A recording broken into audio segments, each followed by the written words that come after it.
அருட்பெருஞ்சோதி அருட்பெருஞ்சோதி தனிப்பெரும் கருணை அருட்பெருஞ்சோதி. எல்லா உயிர்களும் இன்புற்று வாழ்க, வள்ளல் மலரடி வாழ்க வாழ்க, கொல்லாவிரதம் புகழ எல்லாம் ஓங்குக, நல்லோர் நினைத்த நலம் பெறுக, நன்றி நினைத்தெல்லோரும் வாழ்க இசைந்து. உலக மக்களே, அறிவார்ந்த அன்பர்களே, ஆண்மநேய ஒருமைப்பாடுடைய அன்பர்களே, வல்லப்பெருமான மக்களிய திருவருட்பாவிலிருந்து அருட்பெருஞ்சோதி ஆண்டவருடைய திருவிளையாடல்களை பார்த்து கொண்டிருக்கிறோம். அருட்பெருஞ்சோதி ஆண்டவருடைய திருவிளையாடல் 1/1/1823 ஆண்டு தொடங்கி 30/1/1874 இரவு 12 மணி வரையிலும் அவருடைய திருவிளையாடல் தொடர்ந்து நடைபெற்றுக் கொண்டிருக்கிறது. இந்த பிரபஞ்சம் தோன்றிய காலத்திலிருந்து இறைவனுடைய திருவிளையாடல் எவ்வளவோ நடந்திருந்தாலும் கூட இந்த கலியுகத்தினுடைய கடைசி கட்டத்தில் நடந்த திருவிளையாடல் மிகவும் முக்கியத்துவம் வாய்ந்தது. காரணம், இந்த பிரபஞ்சம் தோன்றிய காலத்திலிருந்தே சமயங்களும் மதங்களும் மார்க்கங்களும் உருவாகி இந்த 4 யுகங்களிலுமே, கிரேத யுகம், திரேத யுகம், துபார யுகம், கலியுகம், இந்த 4 யுகங்களிலுமே சமயங்களும் மதங்களும் மார்க்கங்களும் தோன்றி அதனுடைய நெறிமுறைகளை மக்கள் பின்பற்றி கொண்டு இன்றைய வரையிலும் வழிபட்டு கொண்டிருக்கிறார்கள். அவர்கள் அவர்களுடைய கருத்தாக்களை உருவகப்படுத்தி அதற்கு ஏற்றபடி ஆலயங்களை அமைத்து வழிபாட்டு முறைகளை அமைத்து வழிபட்டு கொண்டிருக்கிறார்கள். ஒவ்வொரு யுகமும் முடிந்தவுடனே அந்த யுகத்தில் தோன்றிய சமயங்களும் மார்க்கங்களும் மதங்களும் அழிந்துவிடும். இது மக்களுக்கு தெரியாது. ஆனால் அந்த நிலைகளை காலகாலமாக பின்பற்றி கொண்டிருக்கிறார்கள். இந்த நிலைகள் மாற வேண்டும். இந்த 4 யுகங்கள் முடிந்தவுடனே சதுர்யுகம் தோன்றுகிறது. அந்த சதுர்யுகத்திலே சுத்த சன்மார்க்க காலம் தோன்றுகிறது. அப்போ இந்த சுத்த சன்மார்க்க காலத்தில் வாழ்கின்ற மக்களுக்கென்று ஒரு ஆன்மீக மார்க்க வேண்டும் என்பதற்காக அருட்பெருஞ்சோதி ஆண்டவர் சுத்த சன்மார்க்கத்தை உருவாக்கி அதை தன் மகன் கையில் கொடுத்து உலக மக்களை எல்லாம் சுத்த சன்மார்க்கத்தில் இணைத்து அவர்கள் இன்புற்று வாழ வேண்டும் என்பதற்காகவே அருட்பெருஞ்சோதி ஆண்டவர் தன் மகனை இந்த பூலோகத்திற்கு ஒரு தாயின் வழியாக வருவிக்க செய்தார் என்பதை திருவருட்பாவின் பாடலின் மூலமாக நாம் பார்த்து கொண்டிருக்கிறோம். அந்த வகையில் நமது பிள்ளைப்பெருமானவர்கள் வருவிக்கோட்ட இடம் சிதம்பரம் அருகிலே மருதூர் என்ற கிராமத்திலே ராமையா பிள்ளை சின்னையம்மை அவர்களுடைய இல்லற வாழ்க்கையில் 5வது மகனாக வருவிக்கோற்றார். மகன் என்பது உலகியலுக்கு ஏற்பட்ட சொந்தம். இறைவனால் வருவிக்கோற்றவர். ஏற்கனவே அவர்களுக்கு பிறந்த குழந்தைகள் 4 பேர் உண்டு. 2 ஆண் பிள்ளைகள், 2 பெண் பிள்ளைகள். அவர்கள் பிறந்தவர்கள் நமது பிள்ளைப்பெருமான் அவர்கள் இறைவனால் வருவிக்கோற்றவர். வருவிக்கோற்றவருக்கு பிறப்பு இறப்பு இல்லை. இறைவனுடைய ஏதோ ஒரு காரியங்கள் நிறைவேற்றுவதற்காக பூலோகத்திற்கு வருவிக்க உற்றவர். அதான் வருவிக்க உற்றவர் என்று கூறுகிறோம். இந்த நிலையிலே இருக்கும்போது ஒரு தாயின் கருவறையிலே 10 மாதங்கள் நமது பிள்ளை பெருமானவர்கள் இருக்கும்போது கருவறையிலே இறைவனுடைய திருவிளையாடல் எப்படியெல்லாம் நடந்தது என்பதை நாம் ஏற்கனவே தெளிவாக பார்த்து விட்டோம். அதனுடைய ஒரு சுருக்கம், தாயின் கருவறையிலே இருக்கும்போது கருவறை இருட்டாக இருக்கிறதே என் தந்தையை என்று அருட்பெருஞ்சோதி ஆண்டவரிடம் கூறும்போது அருட்பெருஞ்சோதி ஆண்டவர் தன் மகனுக்கு வழிகாட்டுகிறார். பசி எடுக்கிறதே என் தந்தையை என்று கூறும்போது அருளமுதம் ஊட்டுகிறார். காற்றே வரவில்லையே, உடம்பு புழுக்கமாக இருக்கிறதே என்று கூறும்போது தன் மகனுக்கு தென்றல் காற்று வீசுகிறார். இந்த நிலைகளெல்லாம் பார்த்த பிறகு 10 மாதம் கழித்து நமது பிள்ளை பெருமான் அவர்கள் அந்த தாயின் கருவறையிலிருந்து மண்ணுலகை தொடும்போது மாணவர்களெல்லாம் வந்து வாழ்த்துகிறார்கள். குறிப்பாக பிரம்மன், திருமால் போன்ற பதத்தலைவர்கள் ஏற்கனவே தொழில்களை படைக்கும் தொழில், காக்கும் தொழில் போன்ற 5 தொழில்களை செய்து கொண்டிருந்தவர்கள் இங்கே வந்து வாழ்த்துகிறார்கள். எங்களை எல்லாம் ஆளப்போகும் அருள்கடலை என்று சொல்லி வாழ்த்தி வணங்கி வரவேற்கிறார்கள். இந்த நிலைகள் முடிந்த பிறகு 5 மாத குழந்தையாக நமது பிள்ளை பெருமானவர்கள் இருக்கும்போது சிதம்பரத்திலே ஒரு திருவிழாவிற்காக எடுத்து செல்லுகிறார்கள். அங்கே தில்லை தளத்திடையே திரை தூக்க தரிசித்த போது வேய்வகை மேல் காட்டாதே எந்தனக்கே வெளியாய் காட்டிய மெய்புறவா மெய்ப்பொருளை என்று கூறுவார். தன் மகனுக்கு மட்டும் அருட்பெருஞ்சோதி ஆண்டவர் அவருடைய சுயரூபத்தை காட்டுகிறார், வெளியாக காட்டுகிறார். வேய்வகை மேல் காட்டாதே என்பது அதாவது உருவம் இல்லாமல் அந்த உருவத்திற்கு ஆடை அணிந்து அணிகலன்களை அணிந்து தலையிலே கிரீடம் சுமந்து கையிலே ஆயுதங்கள் ஏந்தி எந்த விதமான உருவம் இல்லாமல் தன் மகனுக்கு வெளியாக காட்டுகிறார் அருட்பெருஞ்சோதி ஆண்டவர். அதன் பிறகு சில காலங்கள் கழித்து ராமையா பிள்ளை அவர்கள் காலமானவுடனே சின்னையம்மை அவர்கள் இந்த 5 குழந்தைகளையும் அழித்து கொண்டு அவர் பிறந்த ஊரான பொன்னேரி அருகில் இருக்கின்ற சின்னக்காவனம் என்ற ஒரு ஊருக்கு அழைத்து செல்லுகிறார்கள். அங்கே சில காரணங்களால் இருக்க முடியவில்லை. சென்னையிலே வந்து குடியேறுகிறார்கள்.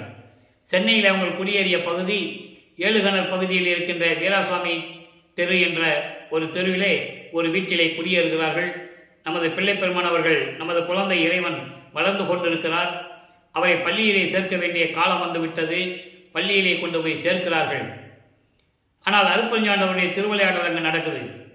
தனது மகன் உலகியலிலே எந்த ஆசிரியரிடம் கல்வி கற்கக்கூடாது. அதே நேரத்தில் தன் மகன் யாரையும் குருவாக ஏற்றுக்கொள்ளக்கூடாது. இந்த இரண்டு நிலைகளிலே இறைவனுடைய திருவிளையாடல் நடக்கும்போது அவர் பள்ளியிலே படிக்க மனம் இல்லை. ஏன்னா இறைவனுடைய திருவிளையாடல் நடக்குது, எப்படி படிக்க முடியும்? அந்த நிலையில் அவர் பள்ளியை விட்டு வெளியேறுகிறார். வீட்டில் வந்தால் எவ்வளோ பிரச்சனைகள் இருக்குன்னு உங்களுக்கு தெரியும். அப்போது நமது பிள்ளை பெருமான் அவர்கள் தனிமையான ஒரு இடத்தை நாடுகிறார். அப்படி தனிமையான ஒரு இடம்தான் கந்தகோட்டம் என்ற ஒரு இடம். அங்கே முருகன் கோயில் இருக்குது. பிள்ளை பெருமான் அவர்களுக்கு 8 வயதாகிவிட்டது, 8 ஆண்டுகள் ஆகிவிட்டது. வருவிக்க உற்று 8 ஆண்டுகள் ஆகிவிட்டது. அவர் எந்த நிலையில் இருக்கிறார் என்பதை, அவருடைய மனநிலை எப்படி இருந்தது என்பதை பாடலின் மூலமாக நாம் பார்த்து கொண்டிருக்கிறோம். அதன் பிறகு 9வது ஆண்டு தொடக்கத்தில் அருட்பெருஞ்சாண்டவர் 1/1/1823 ஆண்டு தொடங்கிய திருவிளையாடல் 30/1/1874 வரை 51 ஆண்டுகள் திருவிளையாடல் நடக்குது. இந்த 51 ஆண்டுகளை 8 ஆண்டுகளாக பிரித்து தனது மகனுக்கு ஒவ்வொரு 8 ஆண்டுகளிலும் எப்படி அருளை கொடுக்கிறார், அந்த காலகட்டங்களில் நமது பிள்ளை பெருமானுடைய நிலை என்ன என்பதை தான் திருவெட்பாவின் பாடலின் மூலமாக ஒவ்வொரு திருவெட்பாவிலிருந்து நாம் பார்த்து கொண்டிருக்கிறோம். ஒவ்வொரு பாடலிலிருந்தும் பார்த்து கொண்டிருக்கிறோம்.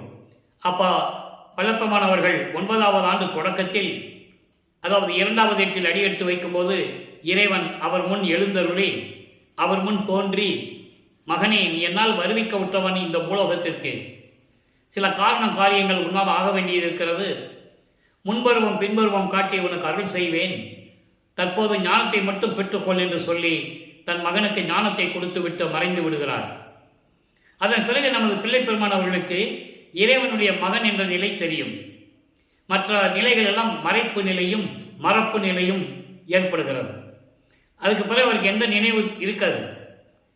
அப்போ இந்த நிலையில் இருக்கும்போது சமயங்களும் மதங்களும் மார்க்கங்களும் சூழ்ந்திருந்த காலகட்டங்களில் அவர் சைவ குலத்திலிருந்து வருவிக்க விட்டதனால் சைவ சமயத்தின் தலைவனாகிய சிவபெருமானை இறைவனாக ஏற்றுக்கொண்டு சைவ சமயத்தின் அடையாளமாகிய திருநூரை பூசிக்கொண்டு உத்திராட்சங்களை போட்டுக்கிட்டு நமச்சிவாயா, சிவாய நமா, ஓம் சிவாயா, சிவசிவாய் என்ற மந்திரங்களை சொல்லி வழிபட்டு கொண்டிருக்கிறார். இப்போ வல்லப்பெருமானவர்கள் 9வது ஆண்டிலிருந்து 12 ஆண்டுகளுக்குள் இறைவனை பற்றி, இறைவனிடம் எப்படி முறையீடு செய்கிறார் என்பதை தான் நாம் பார்த்து கொண்டிருக்கிறோம். அது 1ஆம் திருமுறை உருவாகிறது. 1ஆம் திருமுறை 8 பதியங்களிலே 712 பாடல்கள், திருவடி புகழ்ச்சி, விண்ணப்ப கலிவென்பா, நெஞ்சறிவுறுத்தல், செவினை செவென்பா, மகாதேவ மாலை, திருவருள் முறையீடு, வடிவுடை மாணிக்க மாலை, இங்கித மாலை. நாம் திருவருள் முறையீடிலிருந்து இறைவனுடைய திருவிளையாடல்களை பார்த்து கொண்டிருக்கிறோம். ஏற்கனவே இறைவனுடைய எனது தந்தை வளர்ப்பமானுடைய அருளால், அவருடைய தயவாலையும் கருணையாலையும் 6 திருமுறைகளுடைய விளக்கங்களை பெற்றுக்கொண்டு அதன் அடிப்படையில் தான் உங்களுக்கு விளக்கங்களை நான் கூறிக்கொண்டிருக்கிறேன். இறைவன் கொடுத்த விளக்கம் என்பதை இங்கே நான் பதிவு செய்ய கடமைப்பட்டிருக்கிறேன். காரணம், தமிழ் இலக்கணம் தெரியாத எனக்கு, தமிழே இலக்கணம் இலக்கியம் தெரியாத எனக்கு, இந்த வள்ளலார் ஊழியனுக்கு விளக்கம் கொடுத்து மக்களிடம் கருத்தை சொல்ல அடிப்பணிய வைத்திருந்தார் எனது தந்தை வளர்ப்பமன் அவர்கள். அந்த விளக்கத்தின் அடிப்படையில் தான் நான் உங்களிடம் விளக்கத்தை கூறிக்கொண்டிருக்கிறேன். இப்போ ஏற்கனவே திருமுறைகளுடைய விளக்கங்களை நாம் ஏற்கனவே பதிவு செய்திருக்கிறோம். 5 ஆண்டுகளாக திருவெட்பாவுடைய விளக்கங்களை நாம் மக்களுக்கு தெரிவித்துக் கொண்டிருக்கிறோம். இப்போ இறைவனுடைய திருவிளையாடல்களை பார்த்து கொண்டிருக்கிறோம். இன்று 338வது பதிவு, இது எபிசோடு என்று சொல்வார்கள். இப்போ இந்த நிலையில் இருக்கும்போது 12 ஆண்டுகளுக்குள் இருக்கும்போது 1ஆம் திருமுறை உருவாகிறது. நாம் 6வது பதிகமான திருவருள் முறையீடிலிருந்து இறைவனுடைய திருவிளையாடலை பார்த்து கொண்டிருக்கிறோம். திருவருள் முறையீடு மொத்தம் 232 பாடல்களை உடையது. எல்லா பாடலுடைய விளக்கங்களை நாம் ஏற்கனவே தெளிவாக பார்த்து விட்டோம். அதன் பிறகு தந்தையிடம் முறையிட்டு எந்த விதமான பலனும் இல்லை என்பதால் தாயை பற்றி பாடுகிறார். வடிவுடை மாணிக்க மாலை உருவாகிறது. மொத்தம் 100 பாடல்கள். அங்கேயும் எல்லா விளக்கங்களையும் பார்த்த பிறகு தந்தையிடமும் தாயிடமும் எந்த அருளையும் பெற முடியவில்லை என்ற ஏக்கத்தில் மறுபடியும் சிவபெருமானை பற்றி முறையீடு செய்கிறார். சிவபெருமானை பற்றி முறையீடு செய்து எப்படியெல்லாம் பாடல்களை அருளியிருக்கிறார் என்பதை சிவநேச வெண்பா பாடல்களிலிருந்து பார்த்து கொண்டிருக்கிறோம். அதுவும் 100 பாடல்கள், ஒவ்வொரு பாடலின் விளக்கத்தை பார்த்து கொண்டிருக்கிறோம். இப்போ வல்லப்பமானவர்கள் 2வது எட்டில் இருந்து கொண்டிருக்கிறார். 9வது ஆண்டிலிருந்து, அதாவது வரிமிக்க உற்ற 9வது ஆண்டிலிருந்து 12 ஆண்டுகளுக்குள் என்ன நடந்தது என்பதை பாடலின் மூலமாக பார்த்து கொண்டிருக்கிறோம். இன்று சிவநேச வெண்பாவிலே 21வது பாடல்.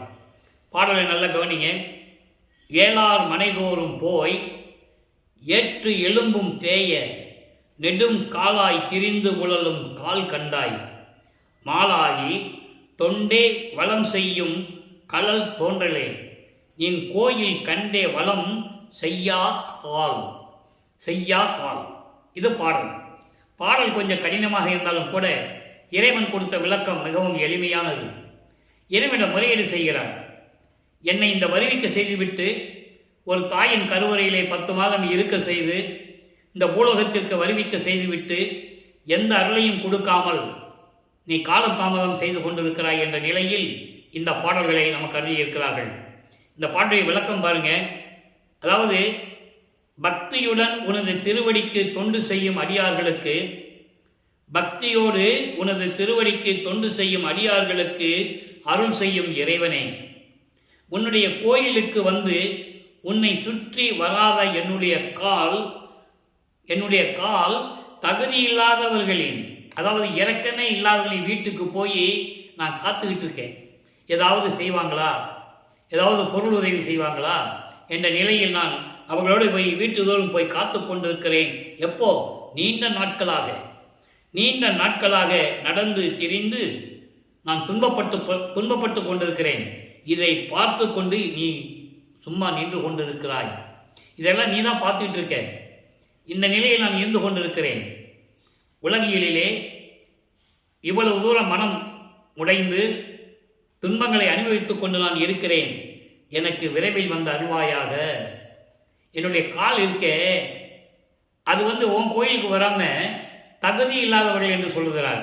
அதான் ஏலார் மனைதோறும் என்பது இரக்கம் இல்லாதவர்கள், தகுதி இல்லாதவர்கள், மனம் தயவும் கருணையும் இல்லாதவர்களுடைய இடத்துல போய் சுத்தி வருது என்னுடைய கால். இதெல்லாம் உனக்கு தெரியும். நீ விரைவில் வந்து எனக்கு அருள வேண்டும் என்ற நிலையில் இந்த பாடலை நமக்கு அருளியிருக்கிறார்கள். இப்போ இந்த 12 ஆண்டுகள் வரைக்கும் இந்த நிலையில் இருக்கும்போது எந்த விதமான நிலையும் அவருக்கு ஒரு முன்னேற்றம் கிடைக்கவில்லை. அதன் பிறகு இவர் மனம் திருவொற்றியூருக்கு போக சொல்லுகிறது. திருவொற்றியூருக்கு போக சொல்லுகிறது என்பதை விட அருட்பெருஞ்சோதி ஆண்டவர் தன்னுடைய மகனுடைய மனதை தூண்டி விடுகிறார். இவனை திருவொற்றியூருக்கு கூட்டு போன்னு சொல்லி. ஏனென்றால் இவருடைய நிலையை உலக மக்கள் அறிய வேண்டும். தன் மகனை பக்குவப்படுத்துகிறார். அதனால்தான் 13வது ஆண்டு தொடக்கத்தில் அவர்கள் குடியிருந்த பகுதியிலிருந்து, ஏழுகணர் பகுதியிலிருந்து திருவொற்றியூருக்கு நமது குழந்தை இறைவன் கால் வலிக்க நடந்து செல்லுகிறார். அப்போ அவர் 13வது ஆண்டில் இருந்து கொண்டிருக்கிறார். வல்லப்பெருமானுக்கு வயதெல்லாம் கிடையாது. வருவிக்க விட்ட 13வது ஆண்டு. உலகியலிலே பிறந்தவர்களுக்கு தான் வயதை பற்றி குறிப்பிடுவார்கள். 8 வயசு, 9 வயசு, 12 வயசுன்னு. ஆனால் இவருக்கு வயது இல்லை. வருவிக்க விட்ட ஆண்டிலிருந்து என்று சொல்ல வேண்டும். அதனால்தான் நான் அப்படி கூறுவதுண்டு, வேற ஒன்றும் இல்லை. அப்போ 13வது ஆண்டில், வருவிக்க விட்ட 13வது ஆண்டில் திருவொற்றியூருக்கு முதலாக செல்லுகிறார். அங்கே தியாகராஜனை பற்றி பாடுகிறார். என்ன நடந்தது என்பதை நாம் பார்க்கிறோம். 13வது ஆண்டிலிருந்து அந்த 2வது எட்டு இருக்கு இல்லையா, 16 ஆண்டுகளுக்குள் திருவொற்றியூரிலே என்ன நடந்தது என்பதை பாடலின் மூலமாக பார்க்கிறோம். 2ஆம் திருமுறை உருவாகிறது. 113 பதியங்கள், 1207 பாடல்கள். இதுவரையிலும் 31 பதியங்களை, பாடல்களை, விளக்கங்களை நாம் பார்த்திருக்கிறோம். அதனுடைய ஒரு சுருக்கம். திருவொற்றியூருக்கு போக வேண்டியது, தியாகராஜனை பற்றி பாட வேண்டியது, எந்த விதமான பலனும் இல்லை. அதன் பிறகு திருமலை வாயில் செல்லுகிறார். அங்கே இருக்கிற இறைவனை பற்றி பாடுகிறார். அங்கே மாசிலாமணியின் பேர், சிவபெருமானுக்கு மாசிலாமணியின் பேர். மாசிலாமணி என்று மனம் உருகி பாடுவார். எந்த விதமான பலனும் இல்லை. அதன் பிறகு இங்கேயும் ஒரு பிரயோஜனம் இல்லை அப்படின்னு சொல்லிட்டு திருமலை வாயிலுக்கு போவார். திருவள்ளித்தாயத்துக்கு போவார். அங்கேயும் போய் இறைவனை பற்றி பாடுவார். அங்கேயும் எந்த விதமான பதிலும் இல்லை. அங்கே தான் சொல்லுவார், பெற்ற மகனை தெருவில் விட்டு விட்டான் என்று இந்த உலக மக்கள் உன்னை பழி சொல்வார்களே, உன்மேல் பழி சுமத்துவார்களே, இழிவாக பேசுவார்களே. அதற்காகத்தான் நான் பயப்படுகிறேன் என் தந்தையே. நான் துன்பப்படுவதையோ துயரப்படுவதை பற்றி எனக்கு கவலை இல்லை. கால்வழிக்க நடந்து வந்து கொண்டிருக்கிறேன். இந்த மகன் மீது இரக்கம் காட்டி தயவு காட்டி எனக்கு அருள வேண்டாமா என்றெல்லாம் கூறுவார். இந்த நிலைகளெல்லாம் முடிந்த பிறகு இனிமேல் திருவள்ளித்தாயத்துக்கும் திருமலை வாயிலுக்கும் வர முடியாது என் தந்தையே, கால் வலிக்கிறது, என்னால் வர முடியாது என்று சொல்லி மறுபடியும் திருவொற்றியூருக்கே செல்லுகிறார். அங்கே 32வது பதிகம் உருவாகிறது. இதுவரை 10 பாடல்களை பார்த்துருக்கிறோம். இன்னைக்கு 11வது பாடல். பாடலை நல்லா கவனிங்க. என்னுடைய வஞ்சக இயற்கை யாவையும் பொன்னுடைய விடய நோய் பொறுத்து கொண்டு நின் தன்னுடைய அன்பர் சங்கம் சார்ந்து என்னுடைய அன்பர் சங்கம் சார்ந்து நான் என்னுடைய புகழ்தனை நிகழ்த்த செய்கவே. அதாவது இந்த பூலோகத்திலே என்னை வருவிக்க செய்துவிட்டு இந்த வஞ்சக இயற்கை வாழ்க்கை, அதாவது உலகியல் வாழ்க்கையில் நான் அனுபவித்துக் கொண்டிருக்கின்ற எல்லாவற்றையும் பொறுத்து கொண்டு, நான் செய்கின்ற தவறுகளையும் தீய செயல்களெல்லாம் பொறுத்து கொண்டு, காலை வாகனம் மீது வருகின்ற சிவபெருமானே, எனது இறைவனே, அதான் சொல்றாரு, பொன்னுடை விடைய நோய். விடயம் என்பது காலை வாகனம். ஆக இப்படியெல்லாம் உலகியலிலே என்னை வருவிக்க செய்துவிட்டு நான் செய்கின்ற குற்றங்களையும் தீய செயல்களையெல்லாம் மன்னித்து காலை வாகனம் மீது வருகின்ற எனது இறைவனே, இதெல்லாம் பொறுத்து கொண்டு உன்னுடைய அடியார்களுடைய கூட்டத்திலே சேர்ந்து என்னை சேர்க்க வைத்து உன்னுடைய புகழை பாட வேண்டும். நான் உன்னுடைய புகழை உலக மக்களுக்கு சொல்ல வேண்டும்.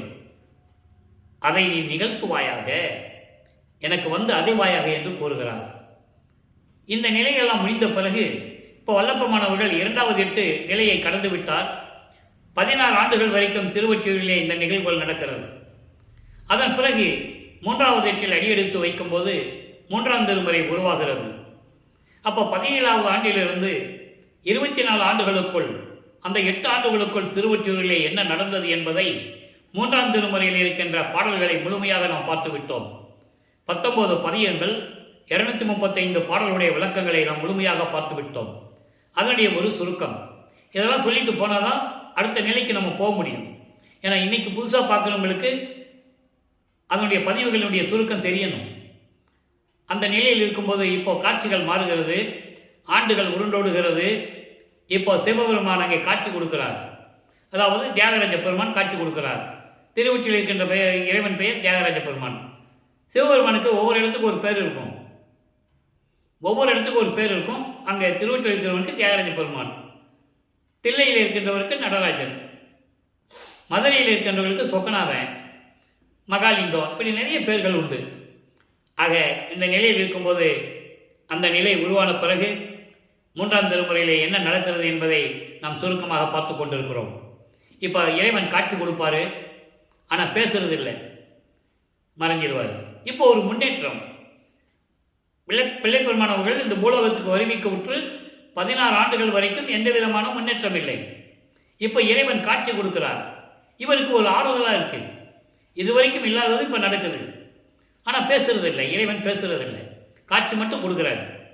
இந்த நிலைகள் தொடர்ந்து கொண்டிருக்கும் போது நம்ம நேராக போனாலும் பேசுறது இல்லை, காட்சி கொடுத்துட்டு மறைஞ்சிடுறாரு அப்படின்னு சொல்லி நாரையையும் கிளிகளையும் தூது அனுப்புவார். தன் மனதில் இருக்கின்ற ஏக்கத்தை, அந்த துன்பங்களையும் துயரங்களையும் நாரையிடம் சொல்லி கிளிகளிடம் சொல்லி தூது அனுப்புவார். முதல்ல நாரையை தான் அனுப்புவார், திரும்பி வராது. அதனால கிளிகளை அனுப்புவார். நீங்கள் போய் தியாகராஜ பெருமான்ட்ட போய் சொல்லுங்க, உங்கள் மகன் இந்த பூலோகத்துக்கு வருவிக்க செய்து விட்டு எந்த விதமான அருளை கொடுக்காமல் நீ இந்த மாதிரி பண்ணிட்டு இருக்கிறியா, உங்கள் மகன் என்கிட்ட சொல்லி அனுப்புனாரு, நீ எப்போ வந்து அருளை கொடுப்பேன்னு நீ சொன்னீங்கன்னா நாங்கள் போய் அவர்கிட்ட சொல்லுவோன்னு சொல்லி அந்த மாதிரி ஒரு தூது அனுப்புவார். நாரியும் கிளியும் நாட்டொருவன் தூது என்ற பதியத்திலே அந்த விளக்கங்கள் தெளிவாக இருக்கிறது. தன்னை ஒரு தலைவியாகவும் இறைவனை தலைவனாகவும் வர்ணனை செய்து அங்கே ஒரு நாரையிடம் கிளிகளிடம் சொல்லி அனுப்புவார். காரணம், காதலை சொல்ல வேண்டுமென்றால் ஒரு ஆணும் பெண்ணும் இருக்க வேண்டும் என்ற நிலையில் அந்த பாடல்கள் நமக்கு அருளியிருப்பார்கள். இப்படி காலங்கள் உருண்டோடிக்கிறது. இப்போ அங்கே தேரோடும் வீதிகள் திருவொற்றியூரில் அங்கே தியாகராஜ பெருமானை தேரில் வச்சு திருவிழா வீதி வரும்போது இவர் ஒவ்வொரு தெருவில் போய் நிற்பார். ஒவ்வொரு தெருவிலையும் வந்து காட்சி கொடுக்கிறதும் சரி, எந்த விதமான பலனும் இல்லை.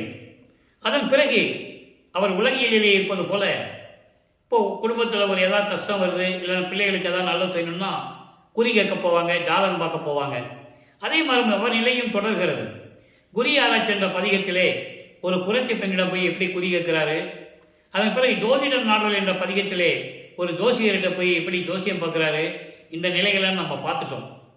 இறுதியாக 19வது பதிகம் காதல் மாட்சி என்ற பதிகத்திலே இவரை திரும்பி பார்க்காமல் சிவபெருமான் எப்படி தெருவழியாக ஓடுகிறார் என்பதையும், இவரும் பின்னாலே ஓடி சிவபெருமான் ஓட்டத்தை பிடிக்க முடியவில்லை என்று கூறுவதையும் எல்லா பாடலிய விளக்கங்களை தெளிவாக பார்த்து விட்டோம். இந்த நிகழ்வு அங்கே நடக்கும்போது திருவொற்றியூரிலே 1847ஆம் ஆண்டு அங்கே நடக்குது. அப்போ கலியுகம் முடியல. கலியுகம் 1900 ஆண்டுகள் தான் முடியுது. வல்லப்பமானவர்கள் அருப்பெருஞ்சோதி ஆண்டவர் ஆன பிறகு அதுக்கப்புறம் 26 ஆண்டுகள் கழித்து தான் கலியுகம் முடியுது. அதனால தான் கல்பட்டை அவர்களை சொல்லுவார் வல்லப்பமானவர்கள். அந்த விளக்கங்களை ஏற்கனவே நான் கூறியிருக்கிறேன். தர்மசாலையை 27 ஆண்டுகள் நடத்திவிட்டு கலியுகம் முடிந்தவுடனே அதுக்கப்புறம் தான் இறைவண்டி சேருவார். அவர் 1901ஆம் ஆண்டு 92, அதாவது 1901 1902 அந்த இடைப்பட்ட காலத்தில் அவர்கள் சமாதியானார்கள் என்பதை ஏற்கனவே நம்ம பார்த்துருக்கோம். ஆக கலியுகத்தினுடைய அந்த காலகட்டங்களில் சிவபெருமான திருவழியாக ஓடுறாரு அப்படின்னு சொல்லும்போது யார் நம்புவாங்க? யார் நம்ப மாட்டாங்க. இவர் திருவொற்றியூரில் ரெகுலராக போனதுனால ரொம்ப அறிமுகமானவர். அங்கே என்ன ராமலிங்கம் திருவழியாக ஓடுறாப்புல அப்படின்னு கேட்குறாங்க. இவர் சொல்கிறாரு, சிவபெருமான் ஓடினாரு, நான் பின்னால் ஓடினேன், ஓட்டத்தை பிடிக்க முடியலன்னு சொல்லும்போது அவர்கள் ஏளனமாக பேசியதையும் அதற்கு இவர் பதில் எப்படி சொன்னார் என்பதையும் பாடலில் நாம் தெளிவாக பார்த்து விட்டோம். இவர் சொல்லுவார், நீங்கள் என்ன ஏளனமாக பேசினாலும் சரி, இறைவன் மீது கொண்டுள்ள காதலை, அந்த காதலை என்னால் மறக்க முடியாது, கனவில் கூட மறக்க முடியாது என்று சொல்லுவார். அந்த விளக்கங்களை எல்லாம் பார்த்து விட்டோம். ஆக வல்லப்பமானவர்கள் இந்த பூலோகத்திற்கு வருவிக்க உற்று 24 ஆண்டுகள் வரையிலும் திருவொற்றியூரிலே இந்த நிலைகள் நடந்து கொண்டிருக்கிறது. இப்போ 4வது எட்டில் அடியெடுத்து வைக்கிறார். 4×8 32, 25வது ஆண்டிலிருந்து 32 ஆண்டுகளுக்குள் என்ன நடந்தது என்பதை 4ஆம் திருமறையிலிருந்து 8 பதியங்களிலும் 197 பாடலுடைய விளக்கங்களை நாம் ஏற்கனவே தெளிவாக பார்த்து விட்டோம். இப்போ பிள்ளைப்பெருமானவர்களுக்கு சுத்த சன்மார்க்கம் இருக்கிறது தெரியும். அருப்பெருஞ்சோதி ஆண்டவர் தான் இறைவன் என்று தெரியும். இதுவரையிலும் திருவிளையாடல் நடத்தியது அருப்பெருஞ்சோதி ஆண்டவர் தான் என்ற நிலை அவருக்கு முழுமையாக தெரிந்துவிடும். இந்த காலகட்டத்தில் இருக்கும்போது அவருக்கு திருமண ஏற்பாடுகள் நடந்து கொண்டிருக்கிறது. இது ஒரு முக்கியமான நிகழ்வு. திருவொற்பாவிலே அருப்பெருஞ்சோதி ஆண்டவருடைய திருவிளையாடலிலே இது ஒரு முக்கியமான நிகழ்வு, திருமண நிகழ்வு. ஏனென்றால் தனது மகனுக்கு உலகியலிலே திருமணமும் நடக்க வேண்டும், அதே நேரத்தில் இல்லற வாழ்க்கையிலும் இருக்கக்கூடாது. இந்த நிலைகளில் தான் இறைவனுடைய திருவிளையாடல் நடந்து கொண்டிருக்கிறது. அதற்காகத்தான் தனக்கோடி அம்மையார் அவர்கள் வல்லப்பமானவர்கள் வறுமைக்கோற்ற குடும்பத்தில் வந்து ஒரு பெண் பிள்ளையாக பிறக்கிறார்கள். அப்போ அந்த அம்மாவுக்கு இவர் தாய்மாமனாகிறார். உறவு முறையில், உலகியல் உறவு முறையில் இவர் தாய்மாமனாகிறார். நல்லா கவனிச்சுட்டே வரணும். இது ஏற்கனவே நிர்ணயிக்கப்பட்டது. எல்லாம் ஸ்கெட்சு போட்டு தான் பூலோகத்துக்கு வராங்க. அது பாடலிலே இருக்கின்ற விளக்கங்களை நாம் ஏற்கனவே தெளிவாக பார்த்து விட்டோம். அந்த நிலையில் இருக்கும்போது இவர் கல்யாணம் வேண்டாம்னு சொல்லுவார். அப்போ அங்கே இருக்கிறவங்க சொல்லுவாங்க, ராமலிங்கம் நம்ம இப்படியெல்லாம் சொன்னால் கேட்க மாட்டார். அங்கே திருவொற்றியூரில் தினமும் ஒரு சாமியாரை பார்க்குறாரு. சொல்லுவாங்கல்ல, பார்த்தவங்க சொல்லுவாங்கல்ல, அந்த சாமியார் வேறு யாரும் இல்லை, அருப்பெருஞ்சாண்டவர். அவர் சொன்னால் இவர் கேட்பார் அப்படின்னு சொன்ன உடனே அங்கே கூட்டு போகிறாங்க. ஏன் இப்போ வேண்டாம்னு சொன்னார்னா, தந்தையிடமிருந்து அனுமதி வாங்க வேண்டும். அருப்பெருஞ்சாண்டவர் அனுமதி வாங்கணும். அதனால தான் இவர் வேண்டான்னு சொல்கிறது. அங்கே போகிறாரு, அவர் அனுமதி கிடைத்து விடுகிறது. சரின்னு ஒத்துக்கிறாரு. திருமண ஏற்பாடுகள் நடக்கிறது. அந்த திருமண விழாவிலே, அந்த திருமண மண்டபத்திலே எல்லாரும் அமர்ந்திருக்கிறார்கள். முக்கியமாக வானவர்கள், தேவர்கள், தேவர் கூட்டத்தை சேர்ந்த 18 கூட்ட தலைவர்கள், பிரம்மன், திருமால், ருத்திரன், மகேஸ்வரன், சதாசிவம் போன்ற பதத்தலைவர்கள் எல்லாருமே திருமண விழாவில் கலந்து கொண்டு மணமக்களை வாழ்த்துவதற்காக அங்கே இருக்கிறாங்க. அப்போ இவர் கண் அப்படியே தேடுது, தந்தையும் தாயும் வரவில்லையே, அருப்பஞ்சாண்டரும் சிவகாமி வள்ளி வரலன்னு சொல்லி அப்படியே தேடி பார்க்குறாரு. ஏதாவது மனித ரூபத்தில் எங்கேயாவது உட்கார்ந்துருக்காங்களான்னு கூட பார்க்குறாரு, வரல. காலம் கடந்து விட்டது, அதனால் தாலி கட்டிடுறாரு. நலக்குடி அம்மையாருக்கு திருமாங்கல்யம் பூட்டி அந்த அம்மையாருக்கு மோட்ச வீட்டை காட்டி சஞ்சீதம், பிராரத்தம், அகாமியம் போன்ற வினைகளை எல்லாம் நீக்கி விமோசனத்தை கொடுக்கிறார். இந்த நிலை முடிந்த பிறகு இப்போ சமயங்களையும் மதங்களையும் மார்க்கங்களுடைய நிலைகளை விட வேண்டும், சைவ சமயத்தின் அடையாளமாகிய திருநீரை பூசுவதை நிறுத்த வேண்டும், உத்திராட்சமலையை கழட்டி போட வேண்டும். எல்லாவற்றையும் போட்டு வெள்ளையாடை அணிந்து முக்காடு போட்டு வீட்டுக்குள்ளே உட்கார்ந்து கதவை சாத்தி தாப்பா போட்டு உட்கார்ந்துட்டார். இனிமேல் நம்ம எங்கேயும் போகிறதில்லை, திருமுல்லை வாயிலோ திருவள்ளித்தாயமோ திருவற்றியூரோ போகப்பில்லைன்னு சொல்லி ரூமில் அறையில் உட்காந்துட்டார். அப்போ இவருடைய மனம் சஞ்சலப்படுகிறது. வந்து அருளை கொடுப்பாரா கொடுக்க மாட்டாரா, ஏம சித்தி கிடைக்குமா கிடைக்காதா, இந்த அருளை எல்லாம் எப்போ வந்து தருவார் என்ற சந்தேகத்திலே மனம் சஞ்சலப்பட்டு கொண்டு இருக்கும்போது அருட்பெருஞ்சோதி ஆண்டவர் லட்சுமியும் சரஸ்வதியும் அனுப்பி, எனது மகன் சஞ்சலப்பட்டு கொண்டிருக்கிறான், அவனை போய் வணங்கி, அவன் முன்னால் தோன்றி வணங்கி பாடி ஆடி அவனுடைய மன சஞ்சலத்தை போக்குங்கள் என்று சொல்லி அனுப்புகிறார். அதே போல லட்சுமி சரஸ்வதி வந்து நமது பிள்ளை பெருமான் அவர்களை வணங்கி ஆடி பாடி அவர்களுடைய மனதில் இருக்கின்ற சஞ்சலத்தை நீக்கி, வருத்தப்படாதீர்கள் இறைவா, உங்கள் தந்தை வந்து அருள் கொடுப்பார் என்று சொல்லி மறைந்து விடுகிறார்கள். இந்த பாடலிலே அன்பு மாலையிலே இருக்கின்ற பாடலுடைய விளக்கத்தை முழுமையாக பார்த்து விட்டோம். நான் ஏற்கனவே கூறியது போல இங்கே கூறப்படைய கருத்துக்கள் அத்தனையுமே திருவொற்பாவின் பாடலுடைய விளக்கம் என்பதை மீண்டும் ஒரு முறை நான் தெரிவித்துக் கொள்ள கடமைப்பட்டிருக்கிறேன். அப்போ இந்த நிலையில் இருக்கும்போது மகனுடைய கோபத்தை கண்டு அவனுடைய கோபம் நியாயமானது என்று நினைத்து அருட்பெருஞ்சோதி ஆண்டவர் சுத்த சிவஞான வெளியிலிருந்து இங்கே பூலோகத்திற்கு தெருவழியாக கால்வழிக்க நடந்து வந்து அந்த தெருக்கதவை திறந்து தன் மகனுக்கு எப்படியெல்லாம் அருளை கொடுத்தார் என்பதை அருட்பிரகாச மாலையில் இருக்கின்ற 100 பாடல்களுடைய விளக்கங்களை நாம் தெளிவாக பார்த்து விட்டோம். இப்போ வருவார், தெருவழியாக நடந்து வருவார். ஏன் திடீர்னு வரலாம்ல? அப்படி வந்த மகனை சாந்தப்படுத்த முடியாது, மகனுடைய கோபம் அடங்காது என்பதற்காக கால்வழிக்க நடந்து வந்தேன் என்று சொல்ல வேண்டும். அதுக்காக தான் பாடலிலே சொல்லுகிறார், எப்படிப்பட்ட என்னுடைய தந்தையுடைய திருவடிகள் மண்ணிலே பட்டு கால்வழிக்க நடந்து வந்தார் என்று கூறுவார். கால்வழிக்க நடந்து வந்து தெருக்கதவை திறந்து ஒரு காலை உள்ள வச்சு வீட்டுக்குள்ளே வச்சு ஒரு காலை வெளியே வச்சு என்னை கூப்பிட்டு அருளை கொடுத்தாருன்னு சொல்லுவார். ஏன் அதை சொன்னார்ன்றதும் விளக்கமாக நம்ம சொல்லியாச்சு. ஏன்னா வீட்டுக்குள்ளே போனோன்னா அவர் கதவை பூட்டிக்குவார், மகன் கதவை பூட்டியாச்சுன்னா தந்தை வெளியே வர முடியாது. இன்னும் 19 ஆண்டுகள் பாக்கி இருக்கு, 32 ஆண்டுகள் தான் முடிஞ்சிருக்கு. இன்னும் 19 ஆண்டுகள் திருவிளையாடல் நடக்கணும். அந்த நிலையில் அருளையெல்லாம் கொடுத்து வருகிறார். நமது பிள்ளை பெருமானவர்கள் எல்லா அருளையும் பெற்றுக்கொள்ளுகிறார். தத்துவங்களை கடப்பது, தத்துவங்கள் என்பது 36 தத்துவங்கள், 60 தத்துவிகள், மொத்தம் 96. ஆன்ம தத்துவம் 24, வித்யா தத்துவம் 7, சிவ தத்துவம் 5, அதான் ருத்திரன் தத்துவம் என்று சொல்லுவார், ஈசன் தத்துவம் 5. இப்படி எல்லா தத்துவங்களையும் கடந்து எப்படி வர வேண்டும் என்ற நிலைகளை எல்லாம் பெற்றுக்கொண்டார். ஏமசித்தியை பெற்றுக்கொண்டார், மரணமில்லா பெருவாளியை பெற்றுக்கொண்டார். ஏற்கனவே அவர் மரணமில்லா பெருவாளியில் இருக்கின்றவர், உலகியலுக்காக வந்துவிட்டாரே, அதுக்காக அந்த மறைப்பை நீக்கி கொடுக்கிறார். அந்த மறைப்பு நிலையும் மறப்பு நிலையும் நீக்கி தன் மகனுக்கு எல்லாரையும் கொடுக்கிறார். இப்போ இவர் சுத்த சன்னாகத்தை வாங்க போகணும், சாகா கல்வியை போய் கற்றுக்கணும். அது சுத்த சிவஞான வழிக்கு தான் போகணும். அங்கே சத்தியஞான சபை இருக்கு, அங்கே தான் போகணும். அப்போது 33வது ஆண்டிலிருந்தே 40 ஆண்டுகளுக்குள் அந்த 8 ஆண்டுகளில் 5வது 8இல் எப்படியெல்லாம் அருளை பெற்றுக் கொண்டார் என்பதை பாடலின் மூலமாக நாம் தெளிவாக பார்த்து விட்டோம். ஒரு சுருக்கம். அப்போ அந்த 33வது ஆண்டில் முதலாக எப்படி 13வது ஆண்டில் முதலாக திருவொற்றியூருக்கு கால்வழிக்க நடந்து சென்றாரோ, அதே போன்று சுத்த சன்மார்க்கத்தை வாங்குவதற்காக 33வது ஆண்டில் முதலாக அண்டங்களை கடந்து, தத்துவங்களை கடந்து, வெளிகளை கடந்து, வெளிகள் என்பது பரவெளி, பராபரவெளி, பெருவெளி, பெருசுகவெளி, இப்படி நிறைய வெளிகள் இருக்கு. நவவெளிகள் என்று சொல்லுவார். அந்த வெளிகளை எல்லாம் கடந்து, அண்டங்களை கடந்து, கலாந்தம், யோகாந்தம், போதாந்தம், சித்தாந்தம், வேதாந்தம் போன்ற இந்த 6 அந்தங்களையும் கடந்து நேராக பறந்து சென்று கொண்டிருக்கிறார் சுத்த சிவஞான வெளியில் இருக்கின்ற சத்தியஞான சபைக்கு. நம்ம பேச போகிறதெல்லாம் இப்போ அந்த சத்தியஞான சபை தான் பேசிக்கிட்டு இருக்கோம். இப்போ வளர்ப்பமானவர்கள் தர்மசாலையில் இருக்கிற வரைக்கும் தான் திருவிளையாடல் எப்படி நடக்குதுன்னு பார்த்துக்கிட்டு இருக்கோம். இன்னும் அவர் மேட்டுக்குப்பை போகணும், அதுக்கப்புறம் அங்கே நடக்கிறத நம்ம சொல்லணும். இப்போ இந்த நிலையில் இருக்கும்போது போயிட்டு இருக்கும்போது சத்தியஞான சபைக்கு பக்கத்தில் போயிட்டாரு.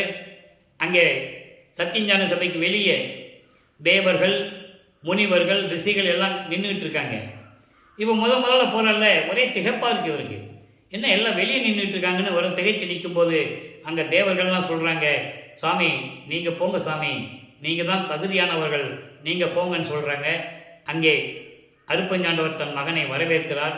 வரவேற்று மகனை இந்த ஆடைகளை எல்லாம் கலைந்து விட்டு புனித நீராடி புத்தாடை அணிந்து அணிகலன்களை அணிந்து மங்கள கோலத்துடன் வருவாயாக என்று தன் மகனிடம் கட்டளையிட இவரும் தந்தையுடைய கட்டளை ஏற்று அங்கே அமர்கின்றார். அங்கே போட்டுக்க ஒரு சிங்காசனத்தில் ஒரு இருக்கையிலே அமர்கின்றார். அருப்பஞ்சாண்டவர் தன் மகனுக்கு மணிமுடி சூட்டுகிறார். விழாக்கோலம் பூண்டுள்ளது, விண்ணுலகமே விழாக்கோலம் பூண்டுள்ளது. எல்லாரும் வாழ்த்துகிறார்கள். தன் மகனுக்கு கையிலே பொற்காப்பு அணிகிறார். பொற்காப்பு என்பது இளவரசர் பட்டம், ஒரு அங்கீகாரம். எனக்கு அப்புறம் இந்த பிரபஞ்சத்தை இயக்கப் போகின்றவன் என்ற ஒரு அங்கீகாரம். அந்த காலத்தில் ஜமீன்தார்களும் நாட்டாமைகளும் மன்னர்கள் எல்லாம் அந்த காப்பும் தங்களுடைய பிள்ளைகளுக்கு அணிவாங்க. அந்த மாதிரி பொற்காப்பை அணிந்து சுத்த சன்மார்க்கத்தை தன் மகனுக்கு தாரை வார்த்து கொடுக்கிறார். மகனே, இனிமேல் இது உன் மார்க்கம் பெற்றுக்கொள் என்று சொல்லி சுத்த சன்மார்க்கத்தினுடைய நெறிகளை எல்லாம் கொடுக்கிறார். அதான் பாடலில் சொல்லுவார், பெரிய சிவ அனுபவத்தால் சுத்த சன்மார்க்கம் பெற்றேன், இரவாமை உற்றேன் கான் தோழி என்று கூறுவார் அனுபவ மாலையிலே. 100 பாடலுடைய விளக்கத்தை நாம் தெளிவாக பார்த்து விட்டோம். இப்போ சாகா கல்வியை கற்றுக் கொடுக்கிறார். அவர் சாகா கல்வி கற்றுக் கொடுப்பதை மாணவர்கள் எல்லாம் பார்த்து கொண்டிருக்கிறார்கள். கோபமாகவும், அதாவது ஒரு பரிதாபத்துடனும் ஏக்கத்துடனும் நமக்கு இந்த நிலை கிடைக்கவில்லையே என்ற ஒரு ஏக்கத்தில் இருந்து கொண்டிருக்கிறார்கள் என்பதை 112வது பதிகம் 6ஆம் திருமுறையிலே மெய்யருள் வியப்பு என்ற பாடலிலே தெளிவாக நமக்கு கூறுவார். நாகாதிபனும் அயனும் ஆளும் நறுமுறும் எனவே. நாகாதிபன் என்பது இந்திரன். இந்திரன், பிரம்மன், திருமால் போன்றவர்கள் எல்லாம் அந்த கோபத்திலும் ஏக்கத்திலும் இருந்து கொண்டிருக்கிறார்கள். ஞான அமுதம் அளித்தாய் நானும் உண்டு துண்ணவே. ஞான அமுதம் என்பது சுத்த சன்மார்க்கம். சுத்த சன்மார்க்கத்தை கொடுத்தாய், அதை நானும் பெற்றுக்கொண்டு அதன் பிறகு சாகா கலையை பயிற்று தந்த தயவை சாற்றனுக்கரிது என்று சொல்லுவார். அவர்கள் ஏக்கமாக பார்த்ததை கூட ஒரு பாடலிலே கூறுவார். அடியனாக்கி பிள்ளையாக்கி நேயனாக்கியே, அடிகளாக்கி கொண்டாய் என்னை அவலம் நீக்கியே, படியுள்ளோரும் வானுள்ளோரும் இதை நோக்கியே, பதியும் ஓரவாரான் என்பான் பதிவு தேக்கியே. என்பார் பதிவு தேக்கியே. அதாவது முதல்ல என்னை அடியனாக்கி கொண்டு வந்த இந்த பிரபஞ்சத்தில், அதன் பிறகு பிள்ளையாக்கி பூலோகத்துக்கு அனுப்பினேன். அதுக்கப்புறம் நேயனாக்கினாய், உயிர்களுக்கு உயிர் நண்பனாக்கினாய். அதன் பிறகு அடிகளாக்கி கொண்டாய். அடிகளாக்கி கொண்டாய் என்பது தன்னோடு சேர்த்து கொண்டது. அதுக்கு பேர் தான் அடிகளார் என்று பேர். இறைவனோடு சேர்த்து கொண்டாய். அவலம் நீக்கியே. அவலம் என்பது 7 வகையான பிறப்பு இறப்புகளில் இருந்து நீக்குவது. அதை இன்னொரு பாடலிலே கூறுவார். 7 உலக அவத்தை விட்டு ஏறினேன் மேல்நிலை. அதற்கு ஊழிதோறும் ஒளி உயிர்தலைத்து ஓங்கினன். ஆலியானும் அயனும் அழகா சொல்லுவார். ஆலியானும் அயனும், ஆலியான்னா திருமால், அயனா பிரம்மன், அதிசயக்க என்னுள் வாழி அருப்பறிஞ்சோதி மன்னவே என்று கூறுவார். 7 உலக அவத்தை என்பது 7 வகையான பிறப்பு இறப்புகள். அதாவது 84 லட்ச யோனிகளிலே பிறந்த உயிரினங்கள். அது எப்படி பிரிக்கிறார்னா அகவலில் கூட சொல்லுவார். நான் ஏற்கனவே அந்த விளக்கம் கொடுத்திருக்கிறேன், இருந்தாலும் இன்று சொல்ல வேண்டிய கடமையும் இருக்கிறது. ஊர்வன, பரப்பன, உருவன, நடப்பன 6 உலக காத்தொருள் அருப்பெருஞ்சோதி. ஊர்வன என்பது ஊர்ந்து செல்லக்கூடிய உயிரினங்கள், பரப்பன என்பது பறந்து செல்லக்கூடிய உயிரினங்கள், உருவன என்பது தாவரங்கள், நடப்பன என்பது நடந்து செல்லக்கூடிய உயிரினங்கள். இதோடு சேர்த்து 4ஓடு சேர்த்து 5ஆவதாக மனிதர்கள், நீரில் வாழக்கூடிய உயிரினங்கள், தேவர்கள். இப்படி 7 வகையான நிலைகள் உண்டு. அதான் எழுவகை என்று சொல்லுவார். இதை பற்றியெல்லாம் நீக்கி எனக்கு ஊழிதோறு ஒளி ஒவ்வொரு யுகத்திலையும் எனக்கு இருக்க வைத்தாய் என்று கூறுவார். அந்த நிலையில் அங்கே எல்லாவற்றையும் பெற்றுக்கொண்டு அதான் சொல்லுவார், அடிகளாக்கி கொண்டாய் என்னை அவலம்பிக்கியே, படி உழோரும் வானுள்ளோரும் இதை நோக்கியே. படி உழோர் என்பது பூலோகத்தில் இருக்கின்றவர்கள், இந்த மண்ணுலகத்தில் இருக்கின்றவர்கள். வானுள்ளோர்னா விண்ணுலகத்தில் இருக்கின்ற தேவர்கள், இங்கே ரிஷிகள் முனிவர்கள் பூலோகத்தில் இருக்கிறவங்க, அங்கே இருக்கிறவங்க தேவர்கள். இவர்களெல்லாம் அப்படி ஏக்கத்துடன் பார்த்துட்டு இருக்காங்க. ஓரவாரான் பதியும் ஓரவாரான், அதாவது கடவுளுக்கு கூட ஓரவஞ்சனை இருக்குதுப்பா, எல்லாவற்றையும் தன் மகனுக்கே கொடுத்துட்டு இருக்காருன்னு சொல்றாங்களாம். அற்புதமான பாடல்கள் தான் உண்டு நண்பர்களே. திருவெட்பாவிலே எல்லாம் ஏக்கத்துடன் பார்த்து கொண்டிருக்கிறார்கள்.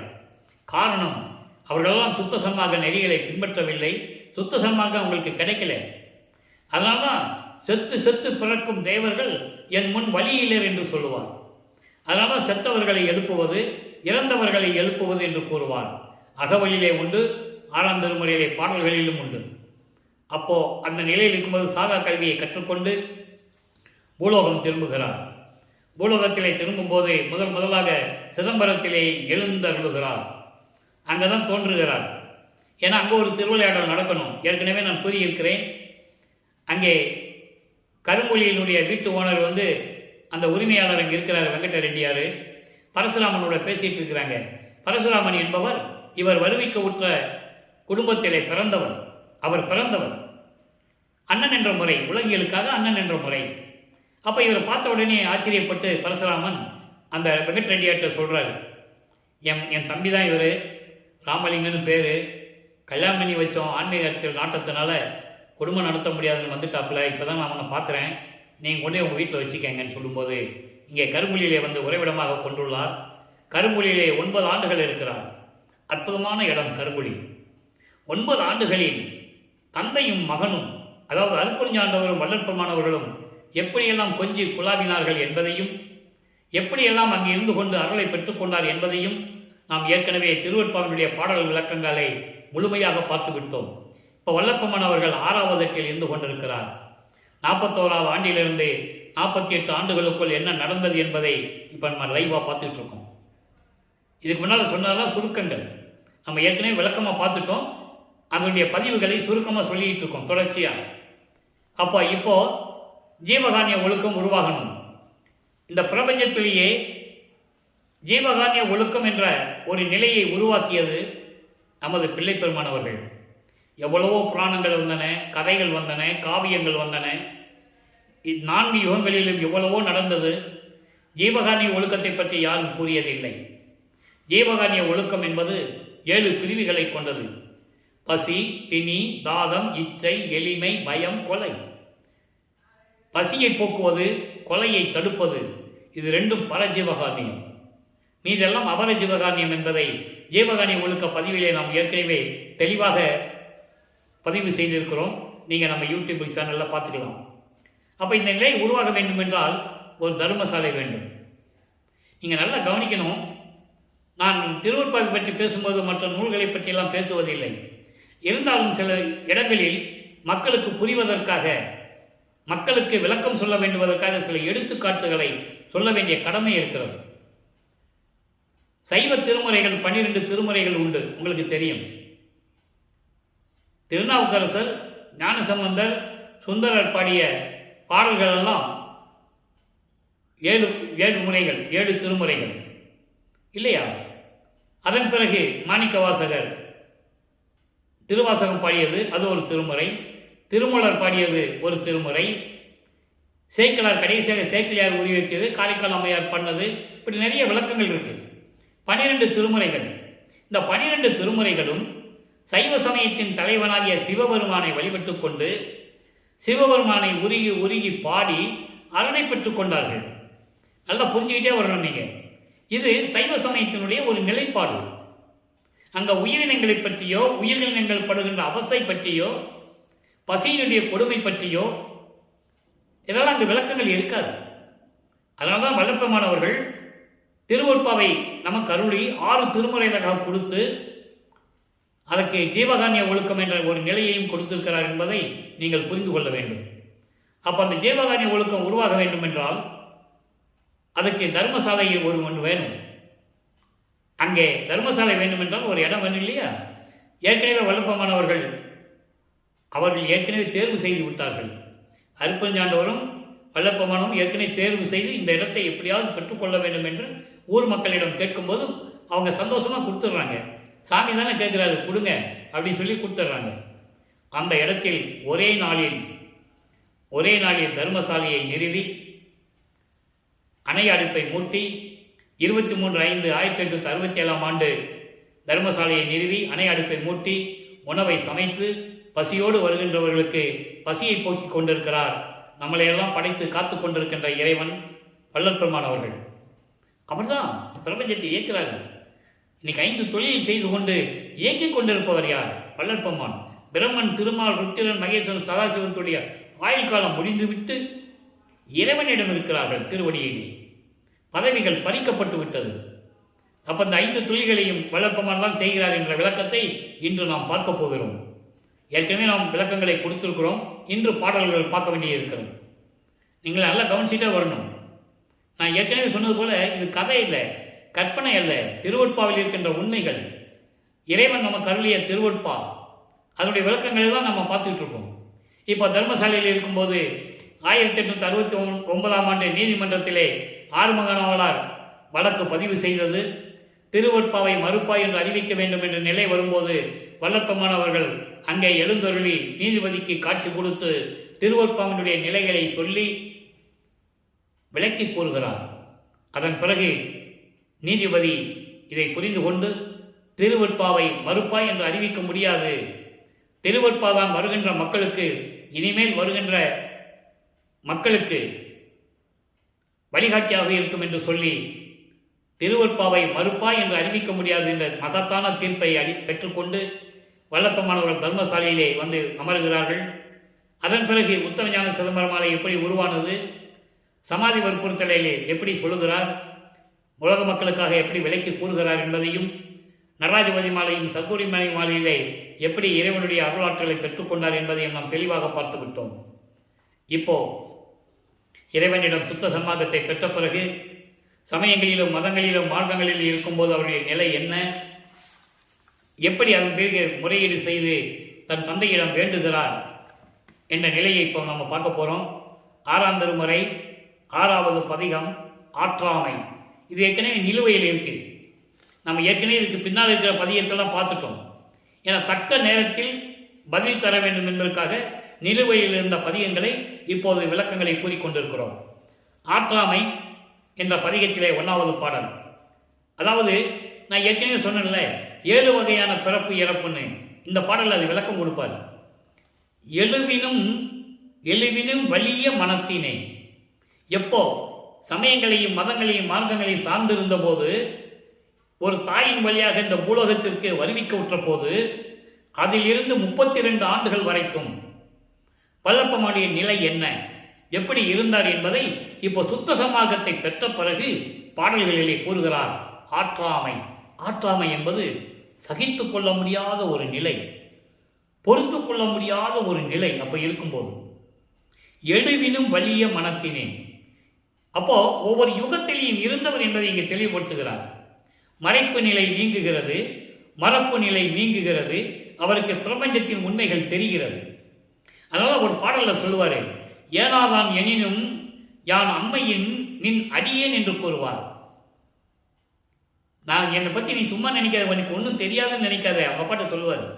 நான் ஒவ்வொரு யுகத்திலே இருந்தவன், புதிய நல்லேன், தொன்று தொட்டு உனது பூங்கலலுக்கு அன்பு பூண்டவன். பூங்கலல் என்பது திருவடிகள்.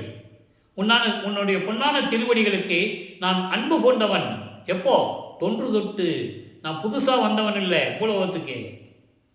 அப்படி கேட்கிறாரு அவங்க பாட்டை. மறைப்பு நிலை நீங்கின பிறகு உண்மை தெரிஞ்சு போச்சு. கேட்கிறாரு.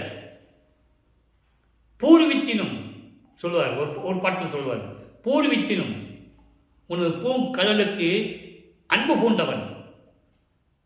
இதில் மறைப்பதற்கு என்ன இருக்கிறது கேட்பாரு. பழைய கதைகளை சொல்றியா? சொல்லிடுவேன். ஏற்கனவே நீ வேஷம் மட்டும்தான் போட சொல்லியிருக்க, அதுவும் உண்டு. சொல்லி அனுப்புவார். மகனே, நீ பூலோகத்துக்கு போகிற, அப்பப்போ நீ வேஷம் மட்டும் தான் போடணும், நான் வந்து சொன்ன பிறகு தான் அதனுடைய விளக்கங்களை நீ வெளியே சொல்லணும்.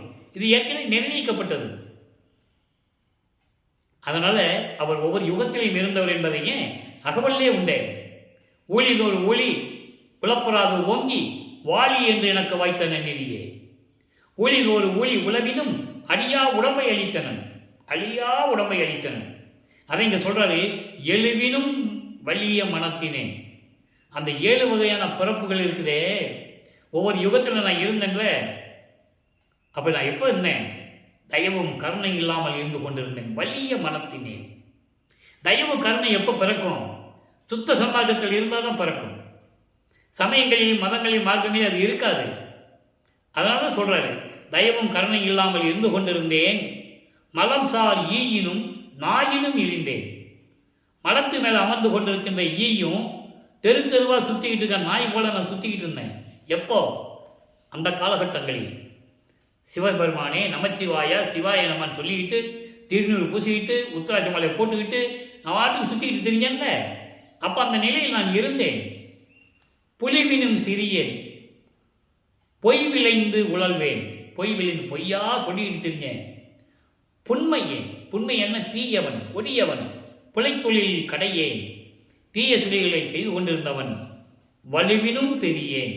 வலுவினும் பெரியேன் என்பது மா பாதகனும் சொல்கிறார். அவர்களின் நிலையை கூறுகிறார்.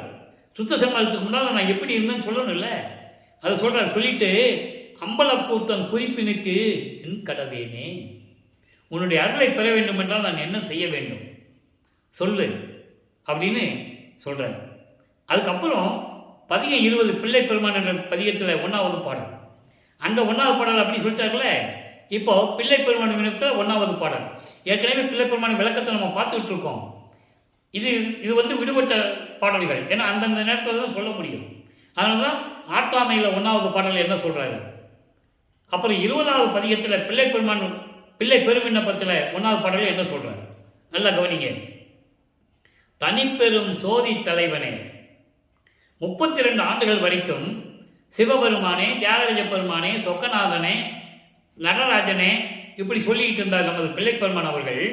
சுத்த சமாஜத்தை பெற்ற பிறகு அதை விட்டுட்டார்ல. இப்போ என்ன சொல்றாரு? தனிப்பெரும் சோதி தலைவனே, சுத்த சன்மார்க்கத்தின் தலைவனே, அருப்பெருஞ்சோதி ஆண்டவனே, சோதி தலைவன், அருப்பெருஞ்சோதி தலைவனே, எனது தந்தையே, நல்லா கவனிச்சுட்டே வரணும். எனது தந்தையே, திருச்சிற்றம்பலத்தே தனி பெரும் கருணையின் கடலே. அப்போ சுத்த சன்மார்க்கத்தில் இருக்கிறவர்களுக்கு தான் இந்த கருணையும் தயமும் இருக்கும். கருணையின் கடலே, அடியேன் கருதி நின்று உரைக்கும் விண்ணப்பம். இந்த அடியேன் இந்த பூலோகத்தில் இருந்து கொண்டு நான் சொல்லுகின்ற விண்ணப்பத்தை உன் காதுகளில் கேட்டு உன் உள்ளத்தில் நினைத்து எனக்கு அருள் புரிக நீ.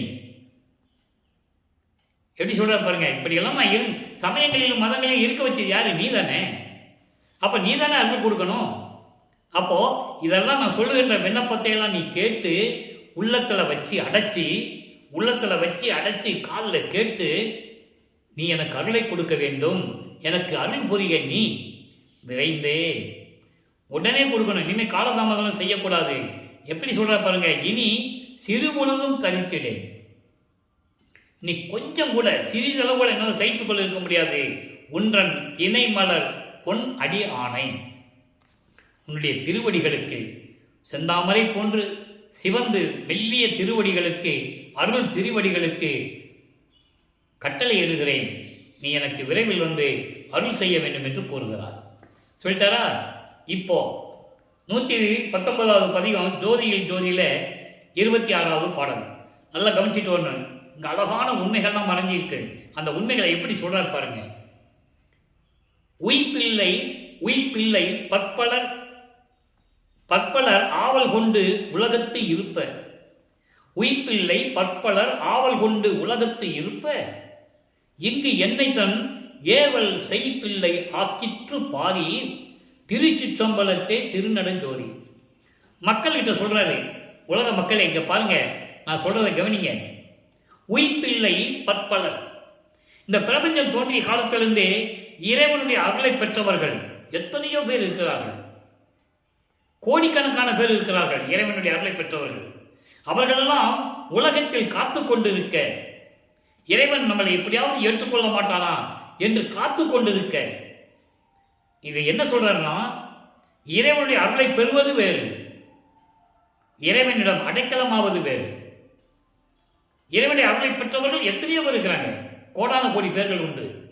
இறைவனை பற்றி உருகி உருகி பாடி எல்லா சமயத்திலும் உண்டு. சைவ சமயத்திலே சிவபெருமானை பற்றி தவம் இருந்து உருகி உருகி பாடி அருளை பெற்றவர்கள் உண்டு. வைஷ்ணவ சமயத்தின் தலைவனாகிய திருமாலை பற்றி பாடி பாடி உருகி உருகி அருளை பெற்றவர்கள் உண்டு.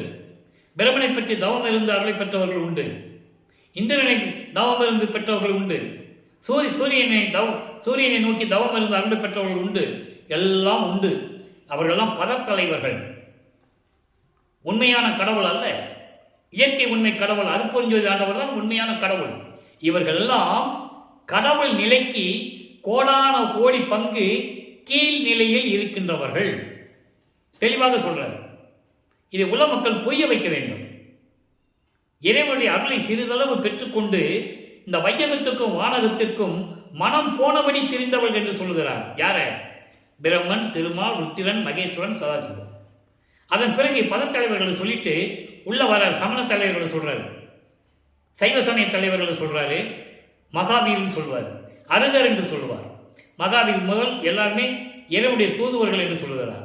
புத்தனை மட்டும் பேர் வச்சு சொல்லுவார் மத தலைவன். புத்தன் போன்ற மத தலைவர்களை வரிசையாக கொண்டு வருவார். இவர்கள்லாம் தவம் இருந்து இறைவனுடைய அருளை அருள் ஒளியால் சிறிதளவு பெற்றுக்கொண்டு இந்த வையகத்துக்கும் வானகத்துக்கும் மனம் போனபடி திரிந்தவர்கள். விளையாடா நின்ற சிறு பிள்ளை கூட்டம் என்று சொல்லுவார். விளையாடா நின்ற சிறு பிள்ளை கூட்டம் என்பது பச்சிளம் குழந்தை. அந்த குழந்தைக்கு விளையாட கூட தெரியாது. நல்லா புரிஞ்சுக்கணும். அந்த பச்சிளம் குழந்தைக்கு விளையாட கூட தெரியாது. அந்த குழந்தை நிலையில் இருக்கின்றவர்கள். தேன் முகந்து உண்டவர் போல் என்று சொல்லுவார். உள்ளங்கையில தேனை ஊற்றிட்டு மோந்து பார்த்துட்டு சுவையாக இருக்கிறதே என்று சொல்லுவாங்கல்ல, அந்த நிலை. தேனை ஊற்றி சாப்பிட்டாதான் தெரியும் அதனுடைய இனிப்பு சுவை. சாப்பிடாமையே மோந்து பார்த்துட்டு சொல்றது சுவையா இருக்கிறேன், அந்த நிலையில் இருக்கின்றவர்கள் என்று கூறுகிறார். அதை தான் இங்க சொல்றாரு. உய்பிள்ளை பற்பலர் ஆவல் கொண்டு உலகத்து இருப்ப, எல்லாருமே சரி, முக்தி அடைந்தவர்கள், ஜீவசமாதி அடைந்தவர்கள், ஐம்பூதங்களோடு கலந்தவர்கள். குறிப்பாக சொல்ல வேண்டும் என்றால், திருநாவுக்கரசர் தண்ணில் கலந்தார். திருஞான சம்பந்தர் பெரிய நெருப்பு தீ பிளம்பு உருவாக்கி கூட வந்தவங்கெல்லாம் கூட்டு போனாரு. இதெல்லாம் நீங்க புராணங்களில் படிச்சிருக்கீங்க. இவர் சுந்தரர் ஆகாய வழியாக போவார். மாணிக்கவாசகர் வாதபுரான் என்ற மாணிக்கவாசகர் காட்டில் கலந்துக்குவார். இவர் பட்டினத்தார் மண்ணில் கலந்துக்குவார். இப்படி நிறைய நிலைகள் உண்டு. அதெல்லாம் சொல்லுவார். 6ஆம் திருமுறை திருவந்தியார் என்ற பதிகத்தில் சொல்லுவார். 10வது பாடல் 64வது பதிகம். முத்தியை பெற்றேன், அம்முத்தியினால் ஞான சித்தியை முற்றேன். மற்றவங்கள முத்தியை பெற்றதோடு சரி. முத்தி ஒரு நிலை தான். முத்தி என்பது ஒரு நிலை, முந்து ஒரு சாதனம். அகவல்ல படிச்சிருப்பீங்க. சித்தி என்பது நிலை சேர்ந்த அனுபவம். அதான் ஞான சித்தி. அப்போ முத்திக்கு அப்புறம் ஒரு நிலை இருக்குது எனக்கு தெரியும். அதனால முத்தியை பெற்றுட்டு ஞான சித்தியை முற்றேன். அழகா சொல்லுவாரு. சித்தெல்லாம் வல்லை நின்று உந்திப்பெற, சித்தன் ஆனே நின்று உந்திப்பெற, நான் கடவுளாயிட்டேன்னு சொல்லுவார். அதான் இங்க சொல்றாரு. இப்படி உயிர்ப்பிள்ளைகள்னா தவம் இருக்கின்ற முனிவர்கள், ரிஷிகள், இந்த பதத்தலைவர்கள் எத்தனை பேர் இருக்கிறாங்க. இருந்தும் கூட இந்த பூலோகத்தில் என்னை கொண்டு வந்து, இந்த பூலோகத்தில் என்னை கொண்டு வந்து என்னை நீ பணியிட்டு உனக்கு பிள்ளையாக்கி, நிந்தன் ஏவல் செய் பிள்ளையாக்கி, நீ என்ன கட்டளை இடுகிறாயோ அதை செய்கின்ற ஒரு பிள்ளையாக்கி, மகனாக்கி எனக்கு எல்லாரையும் கொடுத்தது யாரு? திருச்சிற்றம்பலத்தை திருநட ஜோதி. எவ்வளவு அழகா சொல்றாரு பாருங்க. எளிமையான வரி விளக்கு இன்னும் நிறைய இருக்கு. எனக்கு தான் நேரம் பத்தல, நேரம் கடந்து கொண்டு இருக்கிறது. இதையே இன்னொரு பாடல சொல்லுவார் பாருங்க. 39வது பதிகம் நினைக்கிறேன். திரு அருள் கொடை என்ற ஒரு பதிகத்தில் ஒரு பாடல். நல்லா கவனிங்க. மூணாவது பாடலில் அது ஏன் இதை சொல்கிறோம்னா, இந்த கலிமுறையீடில் சொல்வார், உன்னை தான் நீ தான் இருக்கணும், உன்னை தவிர எனக்கு யாருக்கு தெரியாது அப்படின்லாம் சொல்லுவார்ல. இன்னைக்கு சொல்லுவார் இந்த கலிமுறையில். இன்னைக்கு ஒரு பாடல் பார்த்தோம்ல, அதில் என்ன சொல்லியிருக்காரு, என்னுடைய வஞ்சக இயற்கை யாவையும் பொன்னுடை விடையோய் பொறுத்து கொண்டு. அங்கே சிவபெருமானுடைய நிலை. காளை வாகனம் மீது வருவது சிவபெருமான். இவர் சமயங்களையும் மதங்களையும் மார்க்கங்களையும் சார்ந்திருக்க போது சிவபெருமான் சொல்றாரு, காளை மீது வாகனம் வருகிற இறைவனே, என்னுடைய குறைகளை எல்லாம் பொறுத்து கொண்டு எனக்கு நீ அருள வேண்டும் சொல்றாரு. உன்னுடைய அடியார் சங்கம் சார்ந்து. அப்போ சிவன் அடியார் கூட்டத்தில் நான் சேரணும்னு சொல்றாரு. இங்கே சாதுக்கள் கூட்டம் சொல்லுவார். சிவனடியார் கூட்டம் என்பது சைவ சமயத்தில் இருக்கின்றவர்கள், சிவபெருமானை வழிபடுகின்றவர்கள். இங்கே அடியார் கூட்டம் என்பது சாதுக்கள். அதுக்காக ஒரு பாடல், அந்த விளக்கத்தை நான் தருவது எனக்கு முக்கியமான ஒரு கடமை, உங்களுக்கு புரியணும். அதுதான் திருவள்ளுவர் கொடையில 3வது பாடல். இப்படியெல்லாம் பாடலுடைய விளக்கங்கள் இறைவனுடைய அருளால் தான் சொல்ல முடியும். எங்கேயோ இருக்கிற பாடலை உங்களுக்கு விளக்கி சொல்லணும். நான் அது சொல்றார் பாருங்க, உயிர்ப்பில்லை பற்பலர் இந்த உலகத்தில் இருக்குன்னு சொல்றாருல்ல, அதுக்கு இங்க என்ன சொல்றாரு பாருங்க, அயன் முதல்வோர் 5 செய்யும் தொழில் எனக்கே அளித்திட்டாய் சொல்லிட்டாரா. அதாவது பிரம்மன், திருமால், ருத்திரன், மகேஸ்வரன், சதாசிவம் செஞ்ச 5 தொழில்களையும் அவங்க தனித்தனியா செஞ்சாங்க. இந்த 5 தொழில்களையும் நீ செய் என்று எனக்கு கட்டளையிட்டு எனக்கு அளித்தாய்.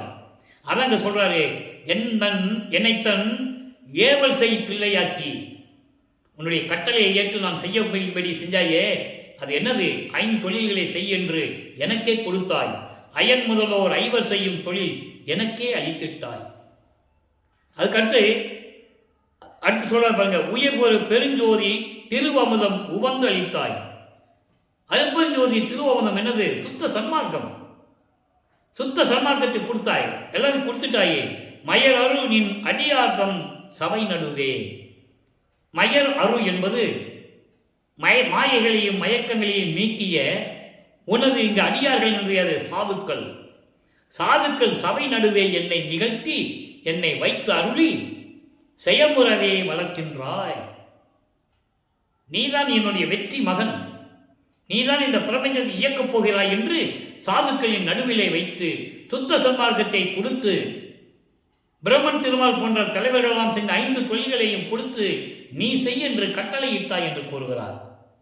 சிற்றபையை நடிக்கின்றாய். சிற்றபையிலே திருவிளையாடல் செய்து கொண்டிருக்கின்ற தந்தையே, என்னை உன் செல்வ பிள்ளையாக்கி அந்த 5 தொழில்களையும் என்னிடம் கொடுத்து இந்த பிரபஞ்சத்தை இயக்குவாயாக என்று சொல்ல கட்டளையிட்டாயே. அதான் சொல்றாரு, எந்தனை ஏவல் செய் பிள்ளையாக்கிட்டிருப்பாரே. இதை ஒரு பாடலை சொல்லுவாரு.